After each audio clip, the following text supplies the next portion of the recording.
저는 현대자동차에서 근무하는 김창환 연구위원이고요.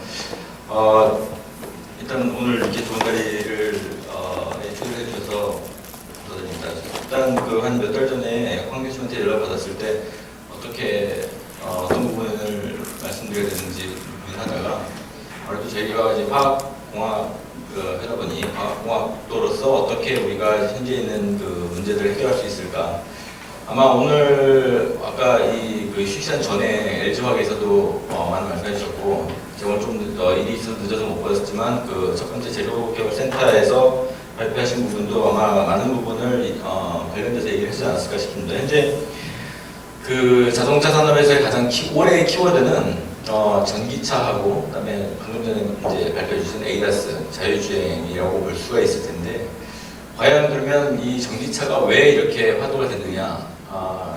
각국의 이제 그 온난화에 따른 여러 가지 정치적인 어떤 그런 그 흐름도 무시할 수 없을 것이고요. 그리고 뭔가 새로운 것을 찾고자 하는 또 그런 그 현재 좀 IT와 정보 개선 그런 분야에서도 어쩔 수 없이 또 가는 방향이 아닌가 싶습니다. 하지만 저희가 지금 보기에 과연 그럼 현재의 어떤 그런 상황을 어떻게 파악을 하고 현대자동차도 많은 고민을 하고 있습니다. 그리고 또한 저희도 엔진하는 사람들도 그다음에 배기가스 처리를 하는 또 촉매하는 사람들도 여러 가지 다양한 방법에서 고민을 하고 있지만 일단 조금 그 과거에 좀 그 역사를 조금 말씀드리면 그 2000년대 아주 초반에 90년대 말에 이제 GM에서는 굉장히 그 퓨얼셀에 대해서 굉장히 많은 투자를 했습니다.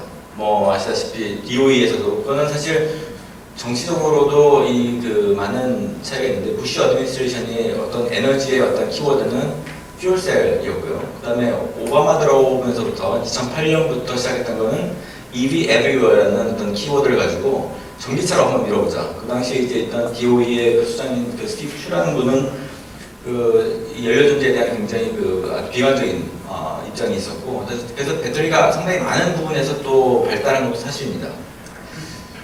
그런데 이제 배터리가 이제 많은 이제 성과를 나오고 여러 가지 이제 배터리 자동차도 많이 나오고 하는 사이에서 현대자동차가 투싼으로 처음에 이제 양산을 했지만 기존에 있던 디젤과 가솔린의 부분에서 가장 지금 철퇴를 맞은 부분은 작년에 아시다시피 디젤 스캔들입니다. 디젤 게이트라고 그러죠. 그래서 복스바겐에서 이 취팅한 사실은 원래 그 원칙적인 어떤 그 문제의 핵심과는 별도로 이 디젤이 더럽다, 뭐 아니면은 그 인터널 컴버션 엔진 내연기관 더럽다는 어떤 그렇게 인식이 돼서 아무래도 좀 그런 도미노 효과가 미전하고 있는 상황에서 과연 우리가 미래를 어떻게 봐야 될까라는 고민들을 많이 하고 있을 줄 압니다.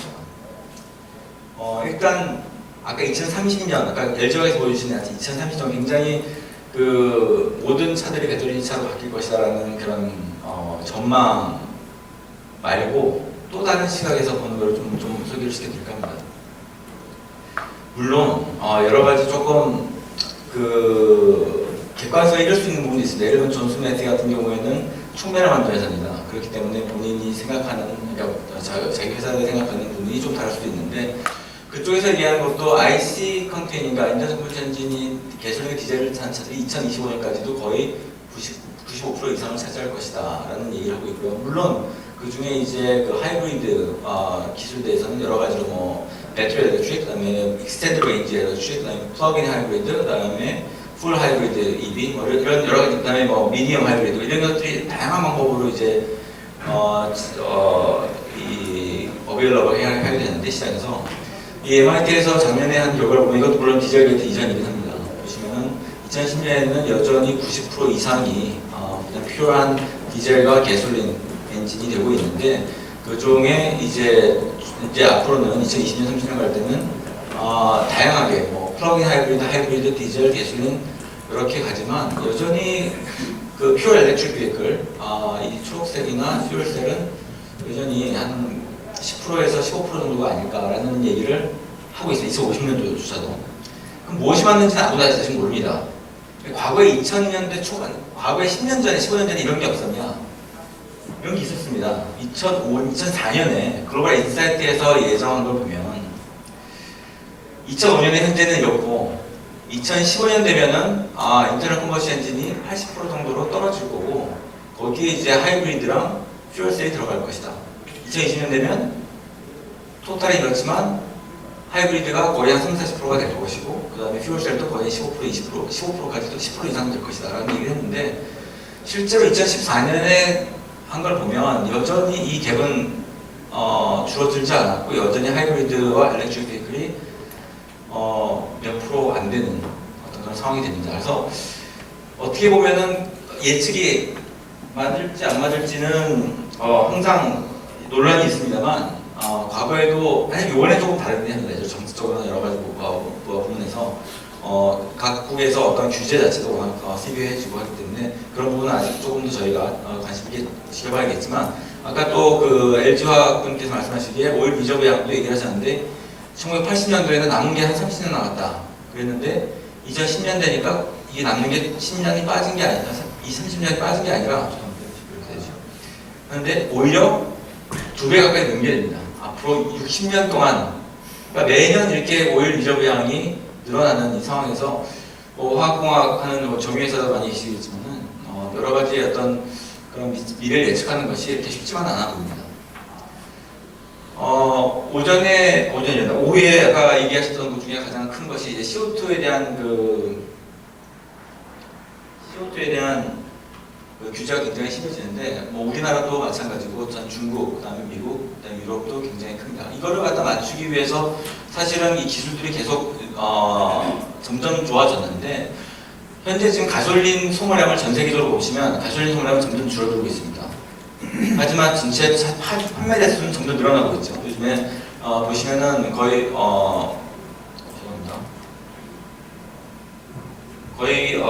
전 세계에 팔린 자동차 대수가 굉장히 많은 것을 아실 수 있는데,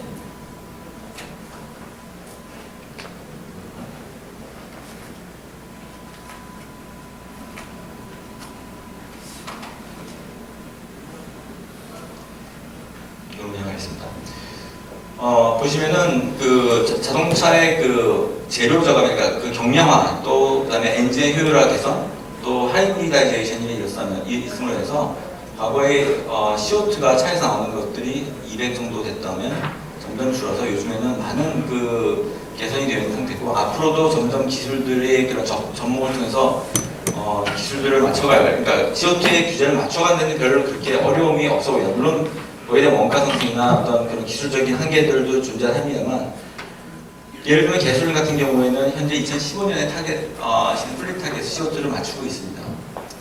그래서 가솔린 같은 경우에 이렇게 빨간색을 보고 있다면, 디젤이 맞출 수 있는 CO2는 지금 여러분께서 아시다시피 그 연비가 훨씬 좋은 디젤 같은 경우에는 가솔린이 디젤을 따라갈 수는 거의 없는 그 갭을 가지고 있고요. 2021년 정도의 그거를 생각해 보시면, 지금 현재 그 각 자동차 회사들이 가지고 있는 기술로 2021년까지 맞출 수 있는 CO2 규제는 충분하다고 봅니다. 하지만 여기서 가장 어려운 부분은 무엇이냐면, 엔진이나 어떤 그런 컨버션이나 하이브리다이제이션을 함으로 인해서 맞출 수 있는 부분이 있지만, 엔진 efficiency가 올라감에 있어서 어려운 부분이 많습니다.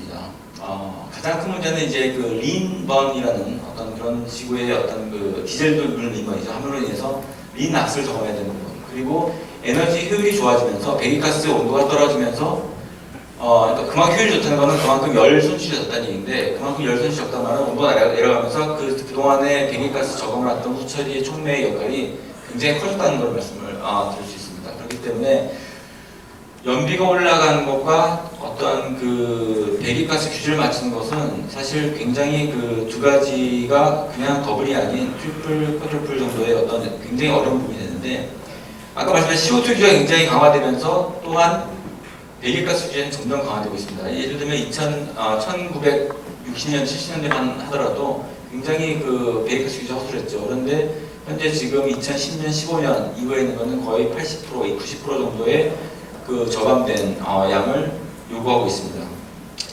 그리고 또 한 가지는 유러피안에서 지금 현재 디젤에서 가장 지금 화두가 됐던 게 폭스바겐 사태인데, 그게 문제됐던 이유가, 그럼 그렇다면 이 규제를 모두 맞추는데 실도로에서 어떠냐, 실도로를 갖다가 자동차로 운전했을 때 거기 나온 배기가스는 어느 정도 나오느냐를 제가 봤더니 터무니없이 나왔다는 겁니다.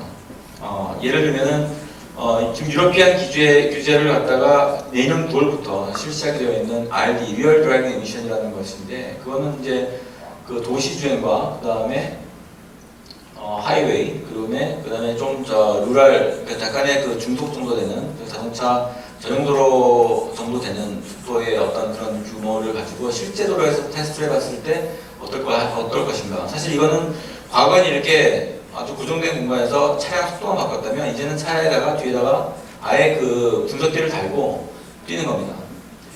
그래서 지금 그 폭스바겐이 가장 큰 문제가 있었던 문제는 뭐냐면, 이거를 유러피안 규제를 먼저 하기 전에 그 웨스트 버지니아라는 학교에서 미국에 팔고 있는 폭스바겐 차를 가지고 LA 근처를 주변 도로를 갖다가 한번 돌려봤습니다. 보시면 이제 비클 A, B, C가 있는데 A 같은 경우에는 폭스바겐 제타, B 같은 경우는 폭스바겐 파사, 그다음에 비클 C는 BMW X5입니다. 그런데 보시면 이 규제층이 여기 녹색 부분입니다.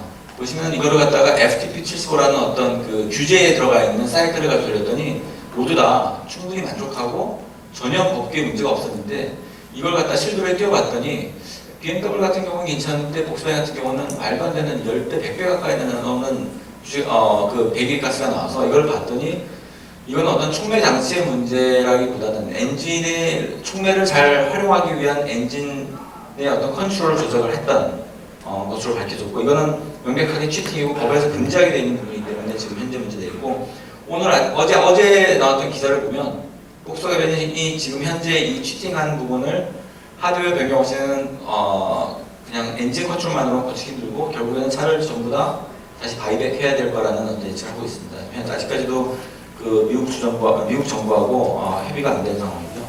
이런 부분에 있어서 이제 디젤 게이트가 터졌는데, 마찬가지로 이제 문제는 뭐냐면, 이제 리얼 드라이빙 에미션이라는 것이 들어가면서 문제는 누구나 다 자동차의 어떤 배기가스가 수준을 갖다가 측정할 수 있다는 것도 하나의 문제입니다. 예를 들면 아까 보셨듯이 이렇게 그 분석기를 차 뒤에 달고 다니면서 일반 잡지사들도 측정할 수 있고 신문지들도 측정할 수 있습니다. 그래서 작년 말에 또 아이러니하게도 작년 말에 독일 잡지가 RD를 갖다가 이제 그 폭스바겐 스캔들이 터지고 미국에서 하도 시끄러우니까 자기들이 한번 뛰어봤는데, 재미있게도 폭스바겐 골프 2.0 같은 경우에는 현재 규제치가 2.1을 지금 규정하고 있는데 2.1 안에 들어오는 걸 보여주고 있다라고 이렇게 좀 약간 그 설명을 하고 있고요. 근데 물론 이제 BMW 같은 경우에도 한 6.0가 굉장히 크게 나오죠. 그래서 어떤 이런 이 컨포미티 팩터라는 거, 실제 규제치 몇 배냐라는 거를 이제 재는데, 많은 차들이 거의 규제치의 지금 2배까지 허용이 되는데 2배 이상을 다 넣어주고 있는 걸 볼 수 있습니다. 그래서 이걸 하기 위한 기술들이 굉장히 필요한 상황인데, 이런 기술이 그러면 없느냐? 자동차의 어떤 배기가스를 줄이는 데 있어서 지금까지 그 가솔린차 촉매에 들어가는 산화 촉매, 그리고 디젤 현재 지금 투싼이니 푸산탑에 들어가 있는 LNT, 그리고 앞으로 규제를 맞출 ULSCR 이런 것들이 있는데, 이런 것들에 있어서 효율을 규제를 못 맞추는 기술이 아니고 이거를 현재 규제를 전부 다 맞출 수 있는 어떤 그런 능력들을 가지고 있습니다.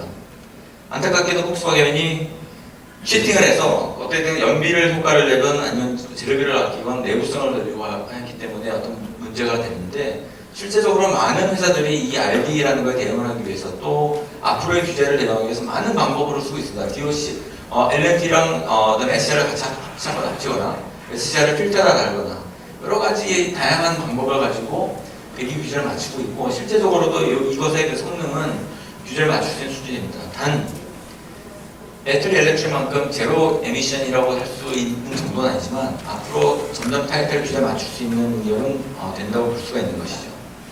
예를 들면 SCR 같은 경우는 요새 좀 더 학문가적인 얘기를 하게 되는데요.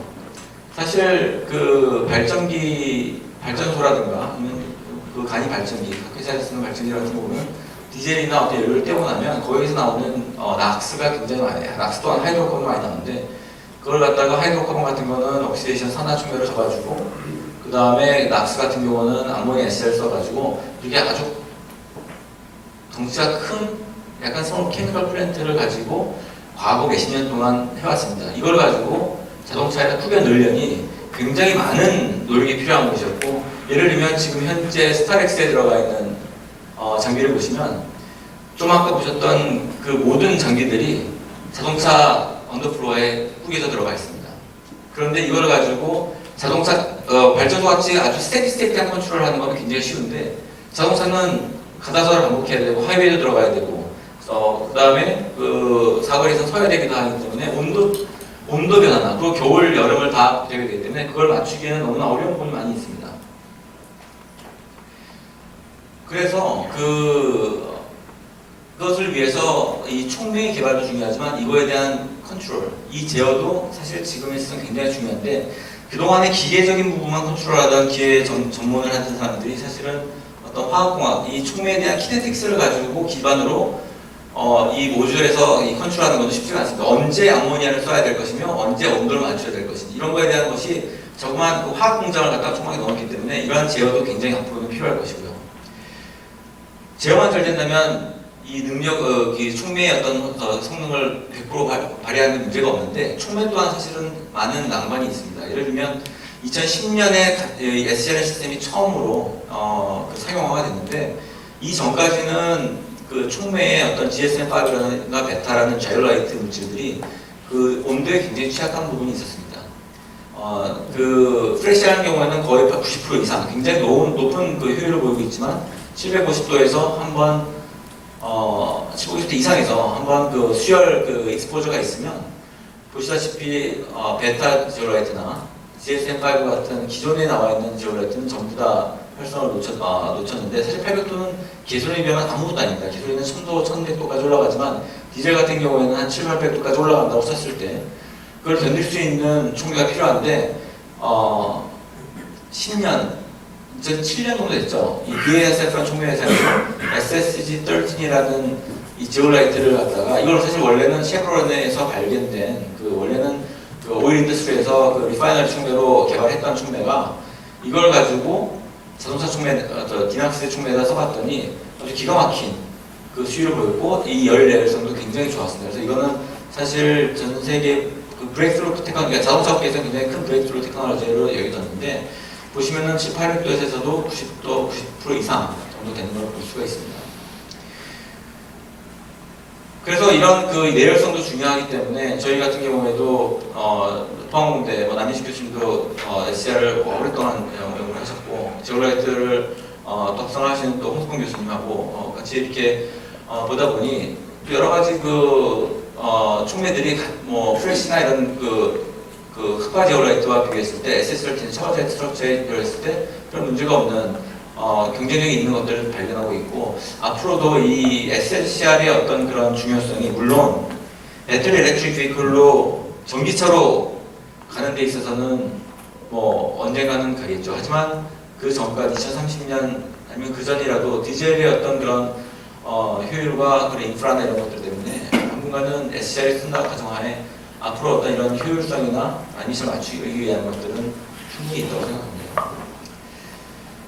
그리고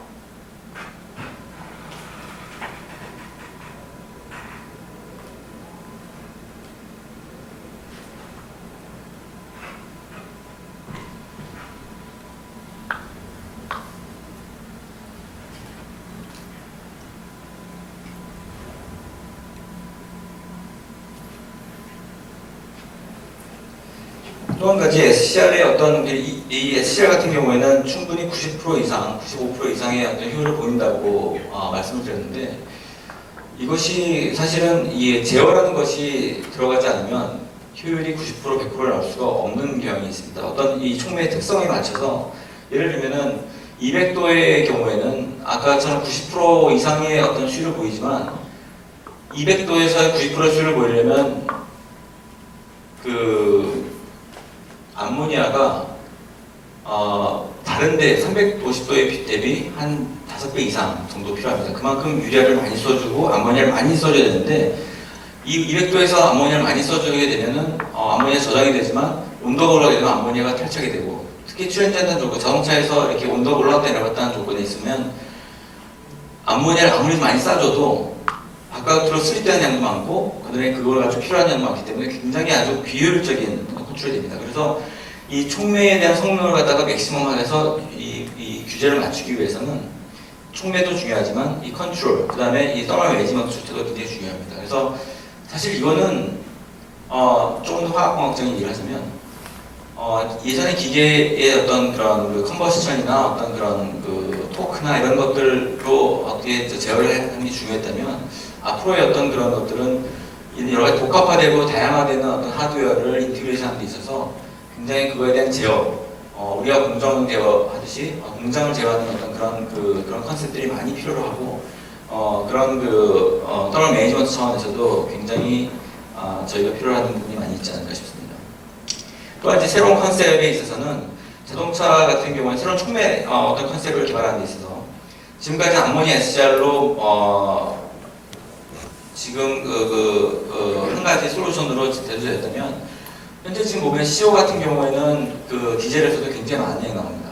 근데 이 CO를 가지고 CO가 굉장히 스트롱한 리덕턴트인데 이 NO와 CO를 반응을 선택적으로 함으로 인해서 NO를 산소가 많은 조건에서도 뺄 수 있지 않을까 하는 그런 이제 노력들도 해보고 있는데요. 보시면은 이제 그럴 어떤 그 반응공학 측면에서 키네티컬리 컨트롤된 부분에서 어떤 촉매가 선택적으로 NO와 CO를 CO를 산화시키지 않고 NO와 CO를 반응해서 나이트로젠으로 환원하는가 하는 그런 계산도 해볼 수 있고요. 따라서 그런 것들을 계산화학을 통해서 어떤 것들이 훨씬 더 가능성이 많다.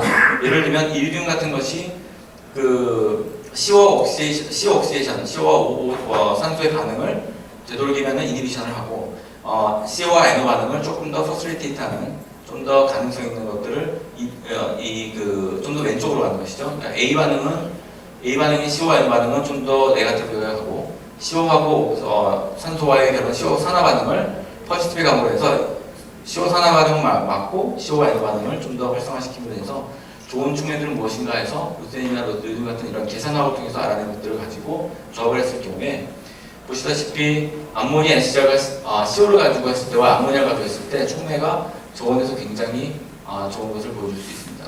그러니까 이러한 여러 가지 컨셉들을 저희가 나름대로 가지고 있는 그 화학공학 지식을 좀 유틸라이즈하면 앞으로도 CO2를 맞추는 기술들을 이네이블링하는 어떤 그런 기술로서 앞으로 각광을 맞춰줄지 않을까 생각이 듭니다.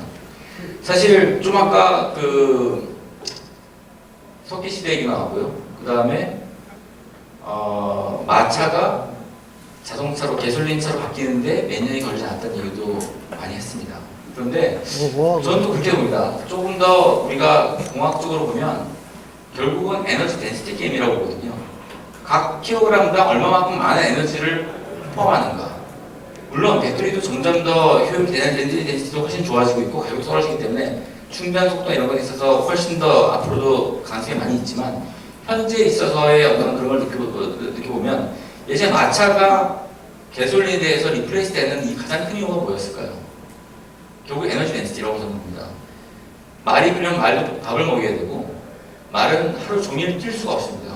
그래서 한밤 재워야 되고 근데 개솔린 같은 경우는 한 방울의 개솔린이 어마어마한 연료를 갖고 있기 때문에 한 통을 가지고 엔진에다 넣으면 그걸 가지고 엄청 많은 마일을 가지고 있고 어떤 한 무게당 들어갈 수 있는 그 마일링이 높였기 때문에 그만큼 패러다임 시프트가 있었다고 보는데 물론 지금도 굉장히 큰 변화가 있는 건 같습니다. 배터리 같은 것들이 좀 더 효율화되고 그 다음에 좀 더 저장 능력이 많아지고 값도 싸지고 하기 때문에 충분히 곁에서 있지만 조금 더 컴피티티브니스를 갖기 위해서는 앞으로도 조금 더 LG에서 많은 노력을 해주실 거라고 생각합니다. 제가 말씀드렸지만 앞으로 많은 변화들이 앞으로 있겠지만 저희가 보기에는 어떤 하나에서 하나로 간다기보다 다른 것으로 간다기보다는 조금 더 다양화된다고 보시면 될 것 같습니다. 개솔린 같은 경우에도 하이브리드 다이제이션이 일어나면서 충분히 많은 효율을 올릴 수가 있을 것이고 제가 아까 질문을 드렸던 게 만약에 여러분이라면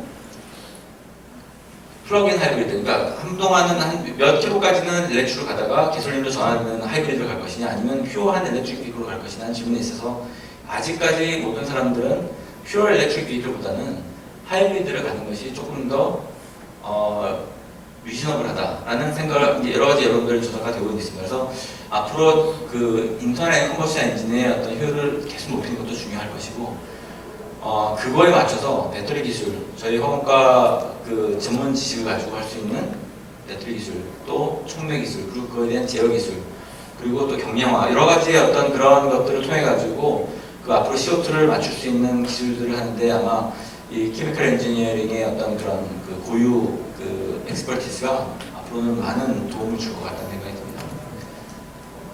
이상으로 저희 발표를 마치도록 하겠습니다. 감사합니다.